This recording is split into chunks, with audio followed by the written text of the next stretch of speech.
제가 가지고 있는 성경은 구약 성경 636페이지가 되겠습니다. 역대상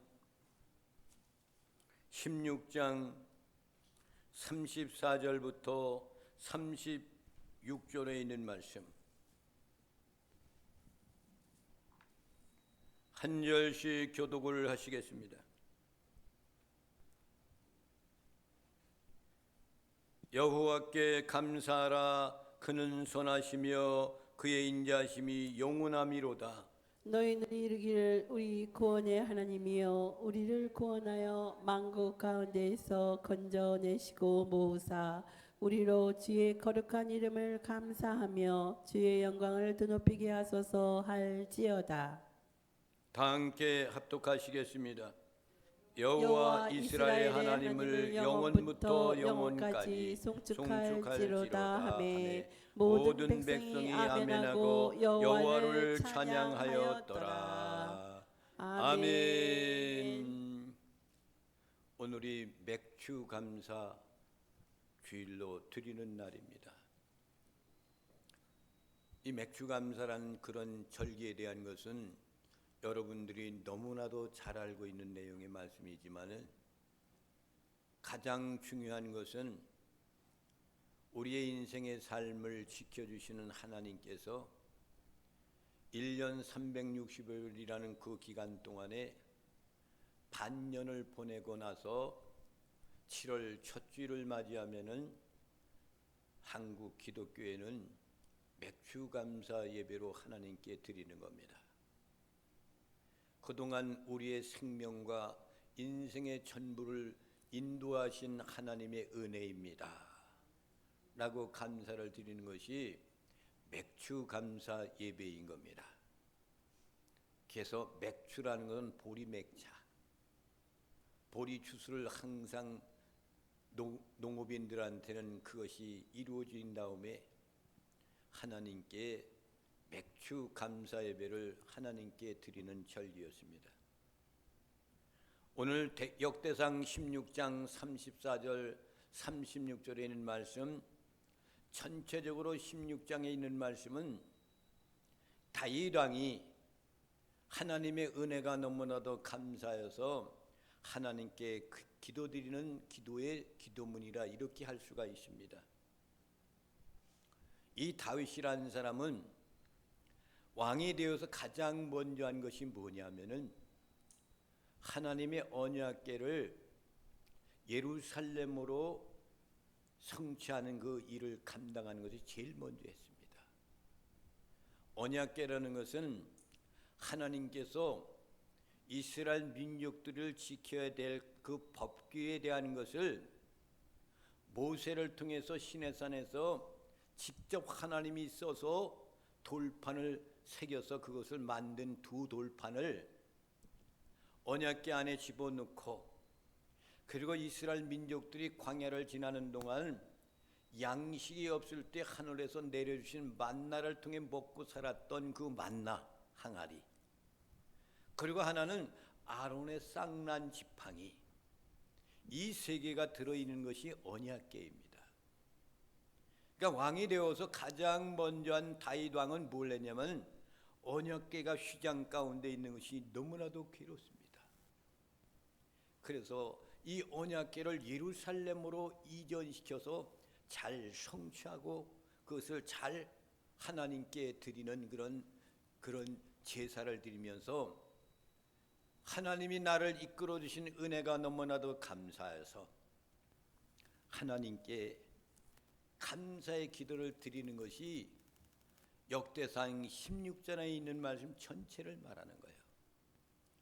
그중 가운데서도 34절부터 36절에 있는 말씀은 놀란 하나님 은혜가 너무나도 감사합니다 라는 그런 표현을 갖고 하나님께 기도드리는 그 모습인 겁니다. 그랬더니 하나님께 이 기도를 드리면서 모든 백성들이 모였더니 그들이 모두가 뭐라고 그러냐면 아멘, 여호와를 찬양하였더라. 할렐루야. 아멘. 오늘 여기에 모여있는 모든 성도님들, 1년 동안 나를 지켜주셔야 된 그 하나님을 찬양하고 반년을 지켜주신 우리 아버지 하나님을 찬양하는 그런 마음 가운데 다윗이 먼저 고백했더니 모였던 모든 사람들이 아멘 여호와를 찬양할지어다라는 그런 고백이 나와 여러분의 고백이 되시기를 바랍니다. 아멘. 34절부터 36절에 있는 말씀을 다 함께 합독하시고 큰 복을 받아 누리시겠습니다. 시작. 여호와께 감사하라. 그는 선하시며 그의 인자하심이 영원함이로다. 너희는 이르기를 우리 구원의 하나님이여 우리를 구원하여 만국 가운데에서 건져내시고 모으사 우리로 주의 거룩한 이름을 감사하며 주의 영광을 드높이게 하소서 할지어다. 여호와 이스라엘의 하나님을 영원부터 영원까지 송축할지로다 하매 모든 백성이 아멘하고 여호와를 찬양하였더라. 아멘. 아멘. 이 모습이 다윗 왕이 왕이 되어 가지고 언약궤를 그 예루살렘으로 성취한 다음에 이렇게 고백하는 기도를 드렸더니 모여 있던 모든 백성들이 아멘 하고 여호와를 찬양하였더라. 여러분, 왕이 되고 대통령이 되면은 제일 먼저 하는 것이 무엇일까요? 대부분의 사람들은요, 자기를 반대했던 그런 사람들을 다 감옥에 쳐놓고 그리고 다 죽이는 일을 먼저 합니다. 그래야 자기가 살기 때문에. 근데 다윗 왕은 그렇게 하지 않았어요.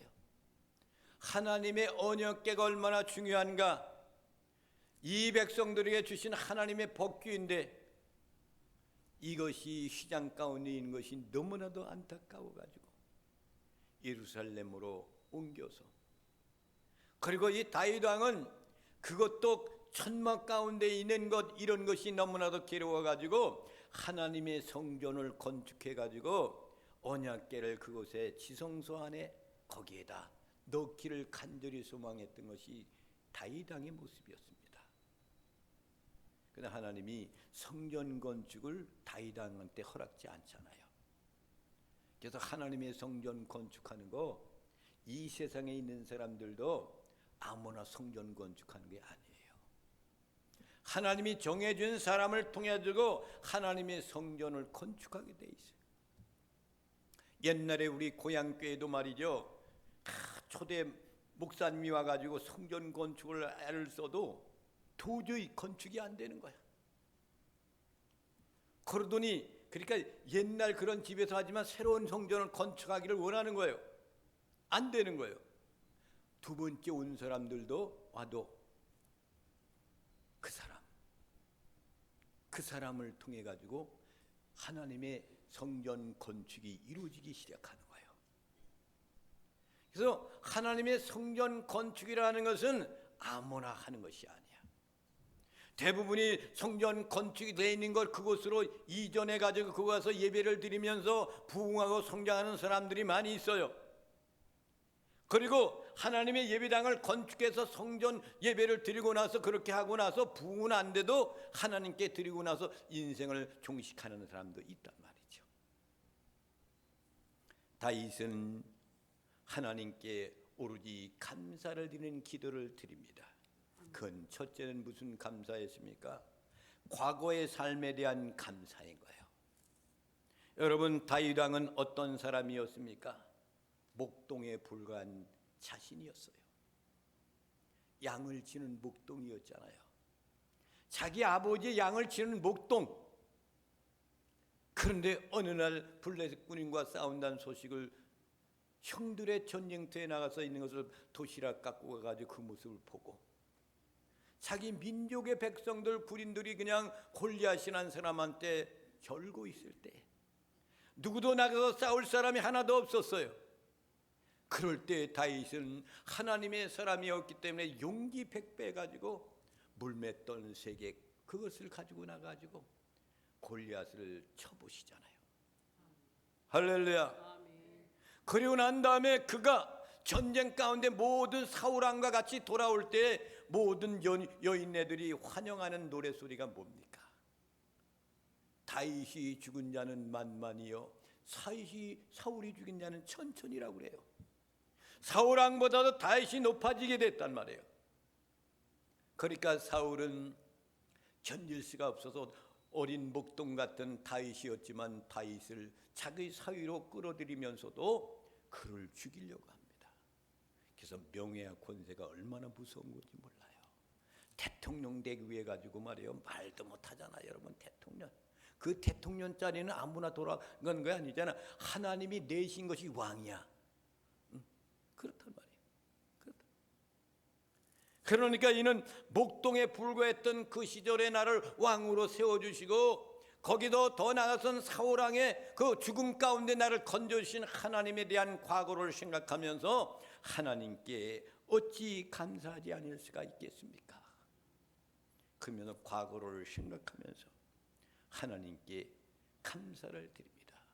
36절에 있는 말씀을 다 함께 합독하시어 큰 복을 받아 누리시겠습니다. 시작. 여호와 이스라엘의 하나님을 영원부터 영원까지 송축할지로다 하매 모든 백성이 아멘하고 여호와를 찬양하였더라. 아멘. 아멘. 하나님을 영원부터 영원까지 송축할지로다.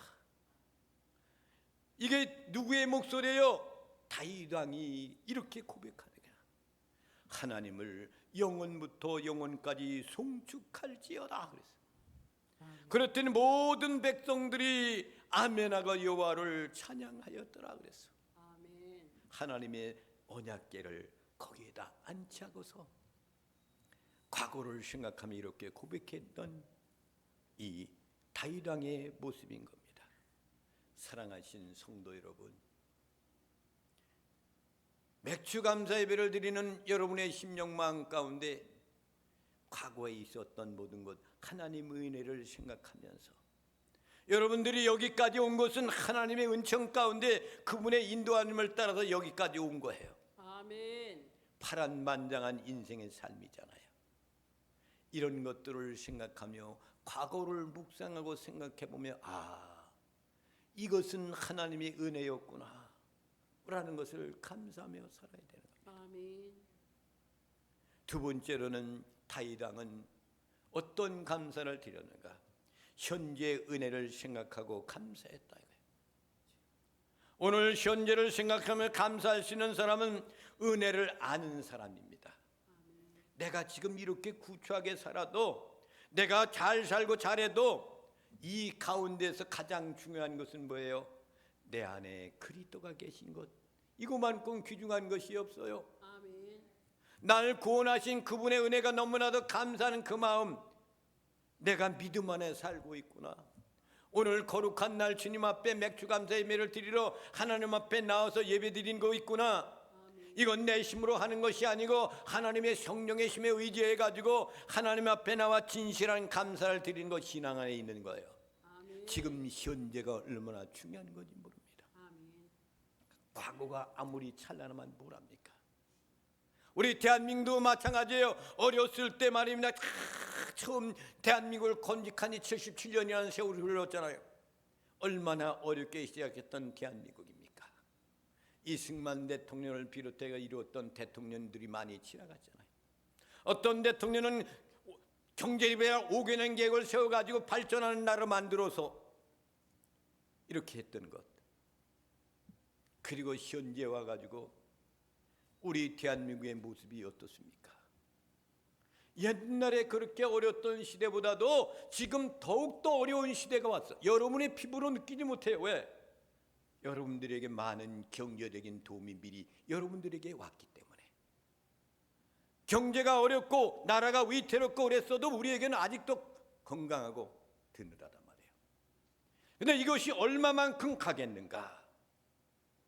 이것이 흐르면은 이 모든 것들이 없어지게 되면 그때 어렵고 고난 가운데 놓이게 될 때에 옛날 내 모습으로 돌아가기 가능성이 많은 우리 대한민국의 모습입니다. 여러분, 현재 감사하시기를 바랍니다. 아멘. 아무리 힘이 든다 할지라도 현재 감사할 줄 아는 사람, 그 사람이 진실한 기독교인의 아름다운 모습입니다. 마지막으로 세 번째는 미래를 바라보는 감사입니다. 과거, 현재, 여기까지는 다 누구든지 감사할 수도 있어요. 어떤 사람은 현재 내가 뭘 감사할 수 있습니까? 라고 오히려 반문하는 사람들도 있을 거예요. 그렇지만 현재 여러분 예수 그리스도를 믿고 구원받았다는 것이 얼마나 감사한지 모릅니다. 아멘. 기독교 신앙을 가지고 처음에 일찍이 구원받았다고 믿음 생활했던 사람들이 세상으로 간 사람들이 얼마나 많은지 몰라요. 우리나라의 기독교가 지금 엉망진창이 돼버렸어.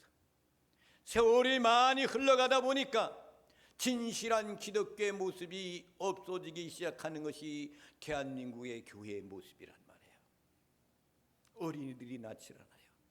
교회 어린이들이 없어요. 청년들이 큰 교회들만 있어요. 학생들도 큰 교회만 있어요. 그런 시대가 지금 시대.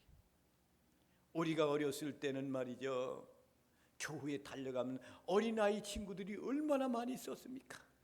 근데 교회, 우리 교회도 여름 성경학교까지 했던 교회가 우리 교회야. 근데 이 하나도 없어. 어르신들도 있었던 분들이 다 영향 받고 세상을 떠나고 지금 남아있는 분들이 여러분들인 거예요. 그러니까 이제는 교회가 점점점 쇠퇴해지기 시작하고 세상 사람들이 하나님께로 오는 사람도 없고 기독교가 그 사명을 감당하지 못하니까 점점 이런 모습이 되는 거예요. 그렇지만 나에게는 미래를 볼 줄 아는 눈이 있으니까 감사하는 거예요. 아멘. 여러분, 아메리카 신대륙을 꿈을 안고 떠났던 메이플로우라는 배를 탑승했던 사람들이, 그 사람들이 어디 가서 나라를 개척하는 사람들입니까? 미국 나라를 가는 거야. 신대륙이라는 그 꿈을 가지고 달려가는다. 그들이 그 길이 영국에서 그 아메리카라는 그 나라에 이르는 신대륙을 지나가는 것, 만만치 않은 배를 타고 가는 기간이란 말입니다. 그것을 위해서 그들은 양식을 준비해 가지고 배에다 가득히 싣고 가다 보니까 가져왔던 양식이 다 떨어지기 시작하는 거예요. 그 안에 있었던 그 사람들 가운데서 살아있는 영국에 계신 어머님께 편지를 보냈던 엘리자베스 핫기스라는 사람이 있습니다. 이 여인이 어머니께 편지를 보내는 거예요. 그 편지 내용을 보면 이런 내용의 말씀이에요. 어머니, 우리들은 항해 출발 2달 후에 가지고 있던 식량이 거의 다 떨어졌습니다. 2달 동안 가는 거야. 배 타고 신대륙 그걸 그냥 다 떨어졌어요. 얼마 남지 않았어요. 아직도 또 항해를 해야 되는데 이 양식 갖고 모자라요. 그러니까 배 안에 있었던 지도자 한 사람이 이런 말을 했어요. 여러분, 하루에 금식을 한 번씩 합시다. 그런데 금식의 날을 정해가지고 하루 그 날 금식 한 끼를 합시다. 이렇게 이야기를 했어요. 그러니까 다른 지도자가 이야기하기를 그 금식이라는 것은 너무나도 좋습니다. 그런데 금식의 날에는 것을 표현하지 말고 오히려 감사의 날로 선포하는 것이 어떻겠습니까? 그러니까 많은 사람들 가운데서 감사의 날이라니요, 우리가 먹지 못하고 이렇게 괴로운 가운데 무슨 감사입니까? 이렇게 외치는 사람도 있어요. 어머니, 그 사람들에게서 여러분 감사합니다 하고 있는 사람도 있습니다. 그러나 우리는 분명히 여러분, 어머니 알고 싶고 미래가 있지 않습니까? 우리가 왜 배를 탔습니까? 영국이라는 그 나라에서 우리는 천대받은 사람들이기 때문에, 우리가 갈 수 있는 신대륙이라는 그 나라의 소망과 미래가 있기 때문에 그것을 바라보고 여기까지 오지 않았습니까? 라고 외치는 그런 사람의 소리를 듣고 그 모든 사람들이 고요하기 시작을 했어요. 어머니, 그래서 우리들은 시편 100편을 읽고 주님 앞에 금식하고 기도하고 찬양을 올렸습니다. 시편 100편 말씀을 다 함께 합독하시고 큰 복을 받아 누리시겠습니다. 시작. 온 땅이여 여호와께 즐거운 찬송을 부를지어다. 쭉 읽어야지. 기쁨으로 여호와를 섬기며 노래하면서 그의 앞에 나갈지어다. 여호와가 우리 하나님이신 줄 너희는 알지어다. 그는 우리를 지으시니요 우리는 그의 것이니 그의 백성이요 그의 기르시는 양이로다. 감사함으로 그의 문에 들어가며 찬송함으로 그의 궁정에 들어가서 그에게 감사하며 그의 이름을 송축할지어다. 여호와는 선하시니 그의 인자하심이 영원하고 그의 성실하심이 대대에 이르리로다. 아멘. 그 상황 가운데서도 그들이 그 말을 듣던 지도자의 말을 듣고 시편 100편을 다 같이 낭송하면서 하나님께 영광을 올려드렸습니다. 어머니, 결국은 그들이 어떻게 됐습니까? 닷새 후에 1620년 12월 21일에 신대륙 미국 프리모스 항구에 도착을 합니다. 할렐루야. 아멘. 감사가 낳는 기적인 겁니다. 아멘. 사랑하시는 성도 여러분, 우리는 미래의 소망을 잊고 감사해야 돼요. 아멘. 세상 사람들은 그곳에 가지 못하지만 우리는 그곳에 가요. 아멘. 주님과 함께 영원히 살 수 있는 그곳에. 미국이라는 나라가 영국에서 천대받은 사람들이 그곳에서 쫓겨나와 가지고 배를 타고 신대륙을 발견해 그곳을 향해 달려갔던 그들이 신대륙의 소망을 갖고 갔어요. 우리들도 우리의 소망은 하나님의 나라입니다. 아멘. 여러분들이 모두가 예수 믿고 구원받은 사람 나와 여러분은 다 그곳에 가는 거야. 아멘. 아무리 어렵고 힘이 든다 할지라도 우리는 미래의 소망을 바라보면서 그 하나님의 나라가 우리에게 있다는 것을 감사하면서 아멘. 만족하면서 감사할 줄 아는 나와 여러분이 되시기를 바랍니다. 아멘. 칼빈이라는 사람 임종시 고통 속에서도 오늘의 고난은 장차 주실 영광과 좋게 비교할 수 없도다 라는 구절을 암송하며 죽어갔다고 이야기합니다. 우리가 지금 어렵습니까? 여러분이 힘이 듭니까? 여러분의 육신의 아픔이 옵니까? 그 고난은 장차 주실 영광과 좋게 비교할 수 없는 겁니다. 아멘. 인내하고 미래의 소망의 하나님 나라를 바라보면서 칼빈과 같이 묵묵히 인생의 이 땅 위에서 마무리하는 그 아름다움을 보여주어서 모두가 소망 가운데 하나님의 나라가는 미래의 소망을 바라보며 달려가는 나와 여러분이 되시기를 주님의 이름으로 축원을 드립니다. 아멘. 이 시간에는 이제